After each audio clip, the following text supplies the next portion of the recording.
Hello! What you just heard is a little patch featuring three of my favourite modules that I think have flown under the radar a bit. They are the Altered State Machines Aristotle, which is a 2-channel nonlinear analog additive sequencer, the Beers DAC, which is a voltage-controllable transposer or adder, and the AtoV Project cDVCA, which is a unique kind of wave-shaping, distorting VCA filter combo thing. What they have in common is that they're the only modules of their kind as far as I can tell, and I hardly ever see them in other people's racks. The Aristotle is only available via Etsy, which is where I bought mine, and the DAC is only available direct from Beers in Australia.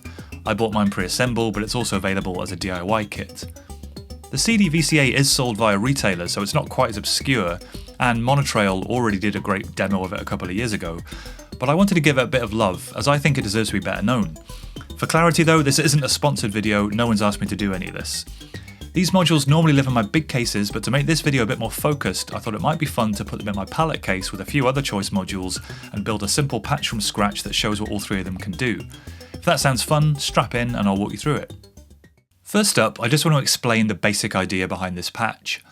I'll use Pamela's Pro Workout as the master clock, and Aristotle as a melodic sequencer driving two voices via quantizers in Ornament and Crime. The first voice is Plaits, nice and simple, and the second is the Expert Sleeper's Lorelei VCO. I'm using the TACAB VCO's little helper module to produce a sub-octave square wave which I can mix with the sine output of the Lorelei and feed into the cDVCA, which is going to add all sorts of character to this very simple combo. I'll use the DAC here to transpose the sequence coming into Lorelei, and I'll use some gates from the Doepfer A162 clock divider to control that transposing at tempo-related intervals. More on that later. I'll be using mutable stages for some envelopes, and I've got a couple of drum modules from Shackmat over here, the battering ram kick and the Archer's rig hi-hat, which I'll bring in a bit later on just to anchor the patch. So Aristotle is really the heart of the patch, and it's kind of tricky to explain how it works because it's very different to any other sequencer out there, but I'm going to give it a go. The basic idea is that there are two channels, A and B, and 4 stages, 1 to 4.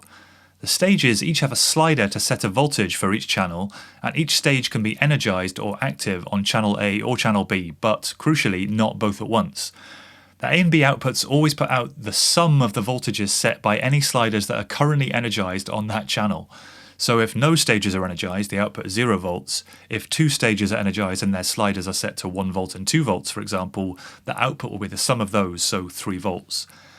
Each stage has a trigger input which toggles whether channel A or B is energized, and these are normal from left to right, and there's a divide by 2 clock divider between each one, which means that if you just feed a clock to the first trigger input, it will feed triggers to the subsequent stages every 2, 4 and 8 clocks respectively. With a regular clock at the first trigger input, it will step through 16 possible states. It's like counting in 4-bit binary basically, so what you get out is a 16-step sequence that includes every possible combination of the 4 stages. Things get really interesting when you break the normaling and patch other triggers to the inputs. There are also reset inputs which instantly deactivate all stages on each channel, so you can get back to an initial state. Don't worry if that doesn't all make sense right away, I know it's quite a lot to take in. It's much easier to get your head around once it's running, and you can get really great results by just playing around. Let me show you what I mean. So I've patched in a few things to get us going and to get the kind of first voice set up to show how Aristotle works. I've got 16th note clock from Pam's, which is going to drive Aristotle. It's going into this mult and it's driving a few other things, but it's going to the first trigger input here. I've got a second output of Pam's, which at the moment is also going to be straight 16th notes, but I will use a Euclidean rhythm pattern for that shortly. But to start with, that'll be straight 16th. That's also going to trigger Plaits and trigger the quantizer that is taking voltage output A from Aristotle. I'm using scale duet quantizer in the hemispheres mode of Ornament and Crime, using 2 instances of that. And if I get this going, you'll hear 16th note pulse with no notes changing as yet because all the sliders are down. And you can see the kind of pattern of these energizing and de-energizing stages, or swapping between A and B. First one's swapping every 16th note, second stage is swapping every 8th note, third stage is swapping every quarter note, and the fourth stage is swapping every 2 quarter notes. And if I start to push these sliders up,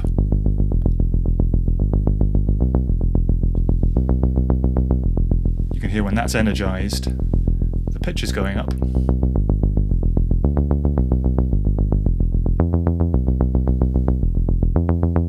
Kind of added together when they're all active. So we're getting the 16-step pattern using only 4 sliders, because we're basically stepping through all those 16 possible combinations.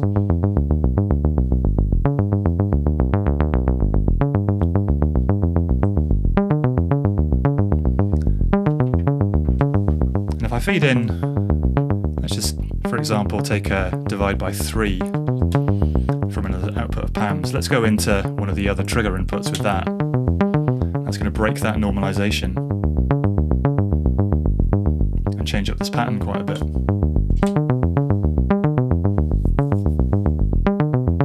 So you can see by putting in different triggers into these things, we can get some very different kind of patterns. I've also got a reset trigger. When I press stop on PAMs, it's going to reset Aristotle. It's also going to reset this clock divider that's being clocked. So we're now back to all steps off. Means we can get back to the same sequence every time. So let's just dial in something that will serve as a baseline for this patch. Let's go back into channel 2 and let's maybe reduce the number of triggers, get a slightly sparser pattern.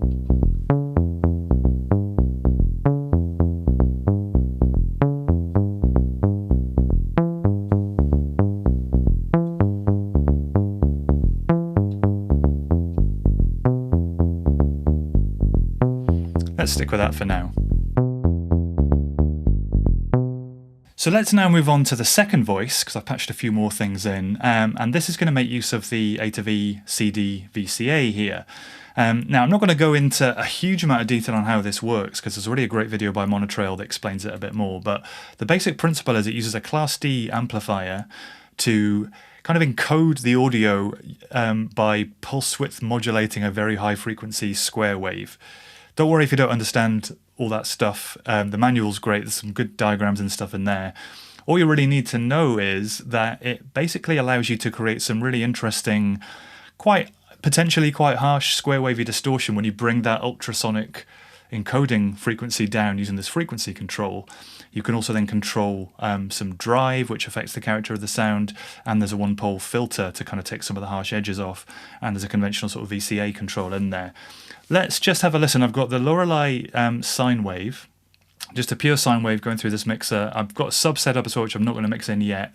And if I turn up the VCA, you'll see on the scope as well, you get this kind of slightly fuzzy sine. It's not a perfectly clean VCA, and it's not supposed to be.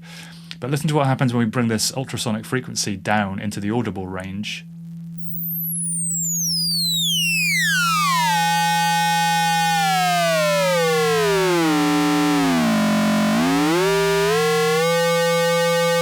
And if we play with the drive,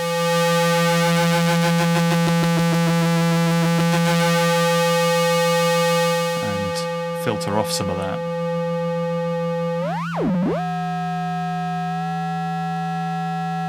Got the second side of Aristotle running through the DAC, which I'll come on to in a minute. It's not doing anything at the moment. It's going out of the DAC into the quantizer and then into the volt per octave here. Let me just take this back up and let's start moving these sliders. So we've now got a 16-step sequence. If I bring this down, now, because this frequency isn't changing either, it sounds quite harsh. But if we take a copy of that quantized volt per octave and go into the frequency input, we can then sort of tune in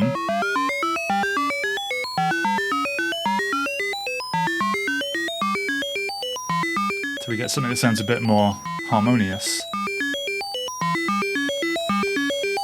Drive's quite interesting here as well. If we filter that down, and let's just take an envelope into the VCA, attenuate that slightly, and I've got a second envelope from stages which I'm going to use to control the filter, running that through an attenuator on Quadrat. And if I start to lower that filter, we get this nice kind of metallic, almost LPG-ish kind of sound. And if we pile on a bit more delay, which I'm going to add in Ableton. This is all a sine wave, remember, just a pure sine coming out of Lorelei. Bring in a little bit of the sub.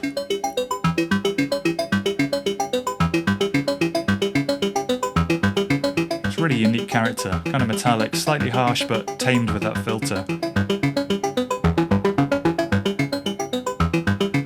And we can pick another frequency, which matches quite well. It's a bit harsher. I quite like it up in this kind of range.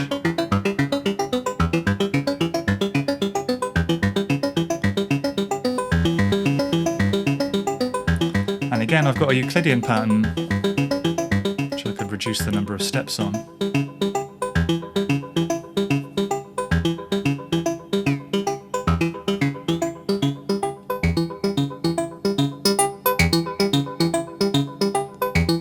And let's bring in the Plaits, the original first voice again.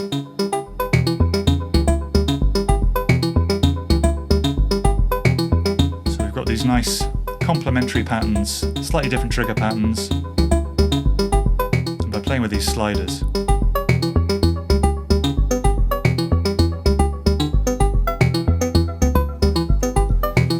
Get variations on these 16-step sequences.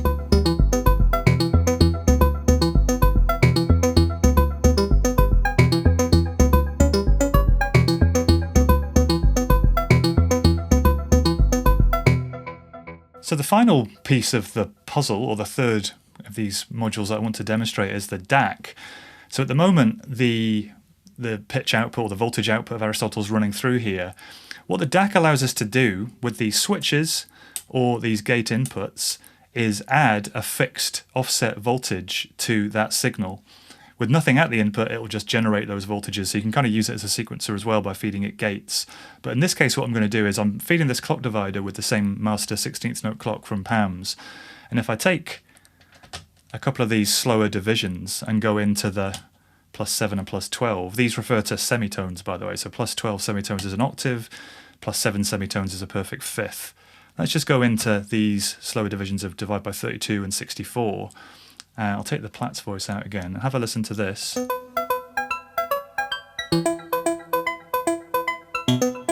And these transpositions are added pre-quantizer.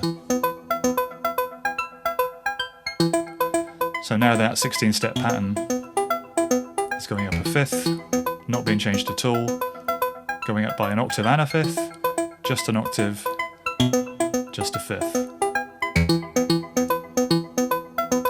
And again, if we were feeding slightly less regular gate patterns in here, we could get some really complex stuff going on, but I quite like having these regular jumps in sort of harmonic intervals.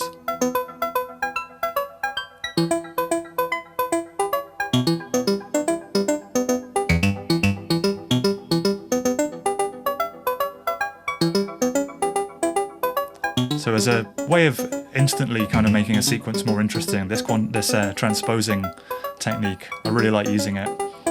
You can do similar stuff by sending fixed offsets from PAMS into a precision adder, but what I like is this kind of gate control and the sort of manual switch control. It's a really useful little module.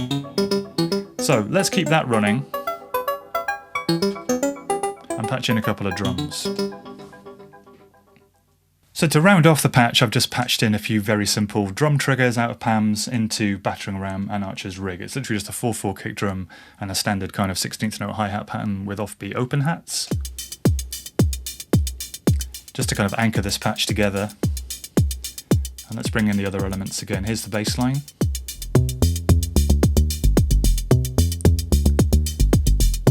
So this is our side A from Aristotle playing Plaits.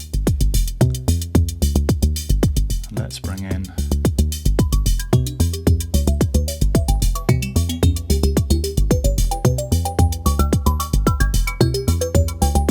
let's go down an octave on this actually.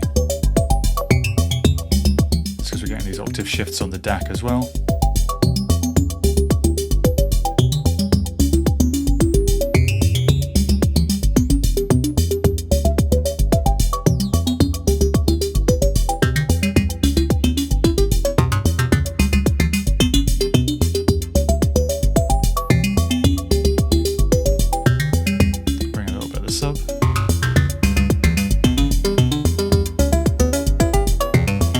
Has quite a pronounced effect on that tone. A little smidge of it's quite nice.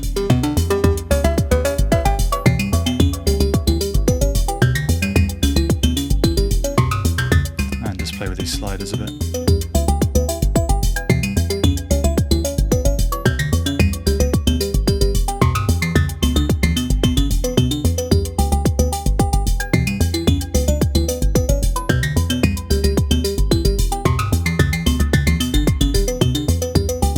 Let's go up to 13 steps there.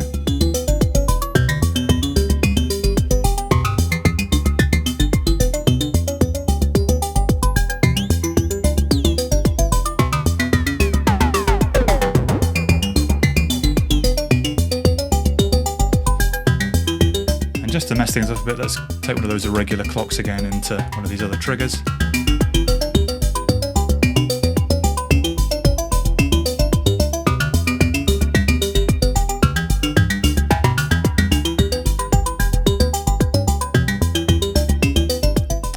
So I'm going to leave it there, I think. As you can hear, these little sliders here, combined with some interesting trigger patterns, bit of transposing, a really characterful VCA.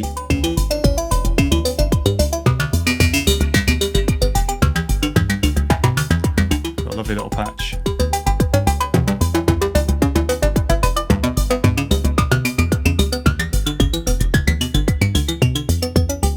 So yeah, thanks for watching. Hope you found this interesting. I'll leave links in the description about where you can get hold of these things.